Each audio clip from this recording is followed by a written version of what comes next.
Hello, everyone, and welcome to Bookercast, the podcast where books come to life. And I'm so excited to dive into another amazing story with all of you. Whether you're a bookworm or just love a good story, this is the place for you. Every episode, we explore incredible books, talk about their stories and characters, and share insights that'll make you fall in love with reading all over again. All right, let's not keep you waiting any longer. Get comfortable, and let's jump right into it. Sounds good. All right, so are you ready to just really get into this book? We're diving deep into Amy Tintera's Listen for the Lie. Oh, absolutely. I've been wanting to talk about this one. It's a psychological thriller, and you know those are so popular right now. Yeah, and it's been keeping readers up at night, and I can totally see why. I know, and so many of you have been recommending it, so that's why we're here today to break it all down. Yeah, let's unpack those big themes. Yeah. The trust and the deception. All the hidden truths. It's a really clever take on the classic whodunit, but with a very, contemporary twist. Yeah. Tintera really gets at that universal fear we all have that, what if you couldn't even trust your own memories? Oh my gosh, that is so scary. I know. And that is exactly where Lucy, our main character, finds herself. Right. The story starts with her best friend, Savvy, turning up dead. And Lucy's the prime suspect. Of course. But here's the problem. She has amnesia from that night, and she can't remember a thing. Oh, wow. And so years later, a true crime podcast reopens the case. Oh. And for some reason, Lucy agrees to participate. Okay, so that choice right there, that's what kind of sets the story apart. It just Yeah. throws us right into Lucy's head. Yes. And we have to question everything. Is she like a master manipulator? Right. Or is she genuinely trying to piece together this nightmarish puzzle? Oh, that's so good. I know. And I was hooked from that moment. Me too. You're getting her raw thoughts. Yes. And her flashbacks and these disturbing little voices in her head. Yeah. All while the podcast host, Ben Owens, is digging for the truth. Oh, yeah. He adds a whole other layer to this whole thing. He does. But those voices, they're brilliant. Yeah. They add this whole other layer of suspense. Oh, totally. And they blur the lines between what's real and what's inside Lucy's traumatized mind. It's scary. I know as a reader, you're constantly asking yourself, is Lucy unreliable because she's hiding something really sinister? Or is it just the trauma talking? Right. And then there's the fact that even before Savvy's death, Yeah. Lucy had these vivid, violent fantasies. She was just walking around having these... Yeah, like she'd be in the grocery store and suddenly imagine stabbing someone with a fork. Oh my gosh. I have to admit, that detail really threw me off. Oh, for sure. Tintera uses those fantasies so effectively. Yes. They make you wonder about Lucy's true nature, you know? Yeah. But they also make you think, could these just be a coping mechanism Totally. for someone who's trapped in a bad situation? Yes, exactly. Remember, she's dealing with that passive-aggressive partner, Nathan, who just, avoids conflict like the plague. Ugh, he's the worst. I know that kind of bottled-up frustration combined with the trauma of the attack. Yeah. I mean, that could lead to some pretty dark mental spaces, wouldn't you say? Absolutely. It's like those fantasies become a twisted escape for Lucy, Yes. a way to release all the pressure that she's feeling. Exactly. And this whole genre of thrillers that we're seeing, it's leaning more and more towards these morally ambiguous characters, you know? Oh, yeah, for sure. These anti-heroes. They're not your typical squeaky clean protagonists. Right. They have flaws, they make bad decisions. They do. And sometimes they even do terrible things. Oh, yeah. But we are still drawn to them. We are. You know, we're trying to understand what makes them tick. Yes, I agree. And Lucy definitely fits that mold. She does. But there's another thing that I thought was unusual. Okay. She doesn't even want to solve the case at first. Really? Yeah, it's like she's resigned to everyone thinking she's guilty. Interesting. That's a great observation. It's almost like she's given up on herself. Yeah.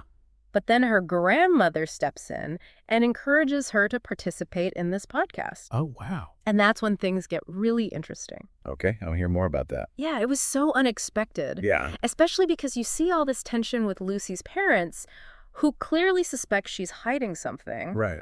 But her grandma is almost fiercely protective of her. That's so interesting. It's fascinating, isn't it? Yeah. You get the sense that their relationship has a history. It's like a depth that goes beyond that typical grandmotherly support. Right. Almost like they're in this together against the rest of the world. Yeah, against everyone else. Mm-hmm. And then Tintera drops this bombshell. Okay. Savvy had actually witnessed Lucy's ex-husband, Matt, Ugh, man. being abusive towards her. Oh, my gosh. And that changed everything for me. Yeah. Suddenly you have this whole new layer of complexity to their relationship. Right. It does? And that's where Tintera's mastery of plot really shines through. Yes. She doesn't just reveal the truth all at once. Right. She uses these flashbacks and shifting perspectives to slowly peel back the layers. Yes. Making you question everything you thought you knew. It's so good. I know. It's like she's giving you just enough information to keep you hooked, but not enough to solve the puzzle. Exactly. And then there's Ben Owens, Oh, Ben. the podcast host himself. He adds another layer of intrigue to the whole story. He does. I mean, he clearly wants to uncover the truth. But he also has his own demons, you know? Yeah, Ben is such a complex character, Yeah. and his presence really just adds to the unease. Totally. He has his own motivations, his own past, Yeah. and at times his pursuit of the truth pushes ethical boundaries. You know what I mean? I do. Like, remember his relationship with Lucy's grandma? Oh, yeah, that was so out of the blue. I know, I couldn't help but wonder, is he getting too close? Yeah. Is his judgment being clouded? Oh, for sure. It made me question his objectivity as a narrator. Oh, yeah. Which just adds to the overall suspense. Oh, totally. Right, and that's what makes this book so gripping. It is. It's not just about solving the murder, it's about navigating this web of relationships and secrets and hidden agendas where no one is quite who they seem. Oh, my gosh. I felt like I was constantly on edge trying to figure out who to trust. Exactly, and one of the most intense moments for me was when Lucy returns to the woods where Savvy was found. Oh, that scene was chilling. It was like I could feel the damp earth and smell the pine needles and hear the distant hooting of owls. Yes. Tintera really knows how to paint a picture with her words. Absolutely, and it's more than just beautiful writing. It is. She uses those sensory details to pull you into Lucy's headspace, Yeah. to make you feel her fear, her confusion, that creeping sense of dread that something terrible is about to happen. So creepy. I know. And I kept thinking, could I handle being in her shoes? Oh my gosh. Being surrounded by suspicion, Yeah. trying to piece together these fragmented memories, not knowing who to trust. It's a terrifying thought, isn't it? It is. And that's where Tintera's exploration of trust and betrayal really hits home. Oh, yeah, it does. It makes you think about how quickly people turn on Lucy, like just how gossip and speculation can spread like wildfire in a small town. Especially a small town. I know even her own family seems to doubt her. It really highlights that power of perception. Right. Yeah, 1 minute you're the grieving best friend. And then the next you're just the town pariah, all because of a few like whispered rumors and this tragic event that no one really fully understands. It's like the town itself is holding its breath, waiting for the truth to come out. Yeah. And speaking of truth, Tintera plays with our expectations so brilliantly through all the foreshadowing and red herrings. Oh, totally. I mean, I suspected everyone from Savvy's boyfriend to Lucy's own mother at some point. Right. That's what makes it such a page turner. Yeah. She just expertly plants these seeds of doubt, making us question every character's motives and actions. It's so good. Like, for instance, when Colin Savvy's boyfriend is acting kind of suspicious, Yeah. Tintera wants us to wonder if his grief is masking something a lot more sinister. Right. But then she'll throw in these subtle hints about Lucy's mother. Oh, really? Yeah, making us wonder if there's a deeper family secret at play. Oh, wow. These red herrings make it almost impossible to predict who the true killer is, which, Wow. let's be honest, for thriller fans, that's half the fun. Oh, absolutely. And the way she reveals Emmett's involvement? I mean, looking back, there were clues, Oh, yeah. but she never outright confirms it until the very end. Exactly. It was a genuine shock, but it also felt completely earned. It's masterful plotting, honestly. It is. She leads you down all these different paths, Yeah. making you consider every possibility, and then she just pulls the rug out from under you at the last minute. It's so good. I know, and the thing is, it doesn't feel cheap or gimmicky. No, it does. When you go back and revisit those earlier scenes, knowing the truth, Yes. you realize just how cleverly Tintera embedded all those little hints. Oh, totally. It's like she's challenging you to play detective right alongside Lucy. I love that. Yeah. It makes you want to go back and reread it, Oh, for sure. just to catch all those details you might have missed the first time. Totally. What really struck me, though, was how this book, while definitely suspenseful, Uh-huh. also has these deeper layers about the nature of truth Yeah. and how our memories can be so easily manipulated. It makes you question, is there ever one, like, definitive version of events? It does. Or is it always filtered through our own perceptions and experiences? Right. It's especially powerful in Lucy's case, you know, Yeah. where her memories are literally fragmented and unreliable. Exactly. And I think that's what elevates Listen for the lie.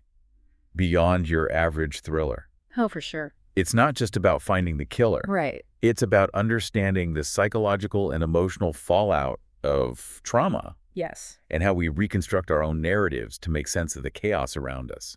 It's almost like Tintera is saying that everyone, in a way, is an unreliable narrator of their own life. That's deep. I know we all have our biases and blind spots and our own versions of the truth. Now, you mentioned this whole trend of morally ambiguous characters, these Yeah. anti-heroes that are popping up in thrillers these days. Uh-huh. Does Listen for the Lie remind you of any other authors or books in that vein? It definitely has some similarities to authors like Gillian Flynn, Yep. especially in its use of an unreliable female narrator All right. and its exploration of these dark secrets lurking beneath this seemingly perfect facade. Yes. But where Flynn tends to revel in the darkness, I feel like Tintera offers this like glimmer of hope.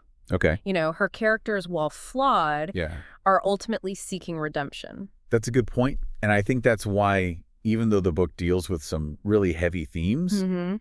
it still feels engaging and ultimately hopeful. Right. It doesn't shy away from the ugliness of human nature, No, it doesn't. but it also recognizes our capacity for growth and change. Absolutely. And like Flint and Tara is just so good at creating characters who are deeply flawed, but also strangely relatable. Oh, yeah, for sure. Like take Matt, for example. Yeah. He's clearly the villain of a story, Right.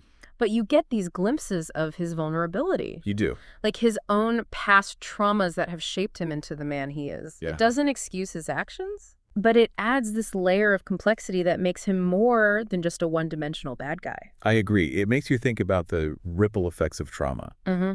how hurt people often hurt others. Yeah, And that theme of deception runs so deep throughout the book. it does. It's not just the big shocking reveals, but the little lies we tell ourselves and each other, Right. the masks we wear to protect ourselves. That's right. It's in those small, seemingly insignificant acts of deception that the book really shines. Oh, for sure. You see how those little lies can build up, Yes. creating this web of distrust and suspicion that can ultimately have these devastating consequences. It's almost like Tintera is saying that every lie, no matter how small, has the potential to unravel everything. Exactly. And it's that constant tension, Yes. that uncertainty about who to believe, Right. that really keeps you on the edge of your seat. And it circles back to that idea of the unreliable narrator. Yes. Not just in terms of the characters, but also as readers. Don't you? We bring our own baggage, our own experiences and preconceived notions to the story. Right. Which can color how we interpret the events and the characters. Yeah. Tintera forces us to confront our own biases and question whether we're truly seeing the full picture. It's a brilliant way to engage the reader, It is. making us active participants in uncovering the truth. Exactly. We're not just passively consuming the story, we're constantly analyzing and interpreting and trying to piece together the puzzle alongside Lucy. Uh-huh. And I think that's what makes Listen for the Lie so compelling. I couldn't agree more. It's a thriller that keeps you guessing until the very end. It does. But it also stays with you long after you've finished reading. Yes. Prompting you to reflect on the nature of truth and memory and the complexities of human relationships. Now, before we wrap up our deep dive into Listen for the Lie, Yeah. I have to ask, what was the most compelling aspect of the book from like an analytical perspective? For me, it's the way that Tintera just seamlessly blends this gripping, suspenseful plot with this deeper psychological exploration. It does. She doesn't shy away from the darkness, Right. but she also offers this glimmer of hope, reminding us that even in the face of trauma and betrayal, there's always the possibility for healing and growth. Yeah, that really resonates with me too. It's a thriller, but it also makes you think, Yeah, which is not always the case. not always. And speaking of thought-provoking, I wanted to get your take on the ending. Okay, Without giving too much away for those who haven't read it yet. right. Lucy's left with a choice. Yeah. A choice about how she wants to move forward. So what do you think that ending says about the lasting impact of trauma and the possibility of healing? That's a great question. And honestly, I think it's one that each reader has to grapple with on their own. Okay. But for me, the ending offers a sense of cautious optimism. I like that you use the word cautious. Yeah. It feels very fitting because it acknowledges that healing isn't a linear process. It's exact. There will be setbacks, Yeah. there will be triggers, Right. and there will be moments when the past threatens to just overwhelm the present. Totally. But ultimately, the ending suggests that it is possible to move forward, Uh, to find peace, Well, and to build a life worth living, even after experiencing something as traumatic as Lucy has. exactly. And I think that's what makes Listen for the Lie such a powerful and ultimately hopeful read. Yes. It doesn't offer these easy answers or quick fixes, Right. but it does suggest that even in like the darkest of times, Yeah. there's always a possibility for growth, Uh, healing, and redemption. and it reminds us that everyone has a story. Yes. Everyone has a past that has shaped them into who they are today. Right. Sometimes those stories are messy, Uh-huh. sometimes they're painful, Right. but they're always worth listening to. I agree. So to wrap things up, would you say that Listen for the Lie is a book you'd recommend to fans of these gripping, character-driven thrillers? Absolutely. It's a masterfully crafted thriller that will keep you guessing until the very last page, but it's also so much more than that. Yeah. It's a story that will stay with you long after you've finished reading, Uh-huh. prompting you to reflect on your own life, your own relationships, Yeah. and the choices you make when you're faced with adversity. Well said. And on that note, I want to thank you for joining me on this deep dive into Listen for the Lie. Oh, it's been a pleasure. It's been a fascinating journey into the world of psychological suspense, unreliable narrators, Yeah, and the power of truth and deception. all the good stuff. And to you listening, we hope this deep dive has given you a new appreciation for Amy Tintera's work and maybe sparked your curiosity Yeah. to explore Listen for the Lie for yourself. Until next time, happy reading. And that's a wrap for today's episode of BookerCast. We hope you enjoyed diving into it as much as we did. Thank you so much for spending your time with us. Your support means the world, and we can't wait to hear your thoughts on this episode. Don't forget to subscribe, hit that like button, and share this episode with your fellow book lovers. And let us know your thoughts in the comments below. We love hearing from you. See you in the next deep dive. Bye for now, and happy reading.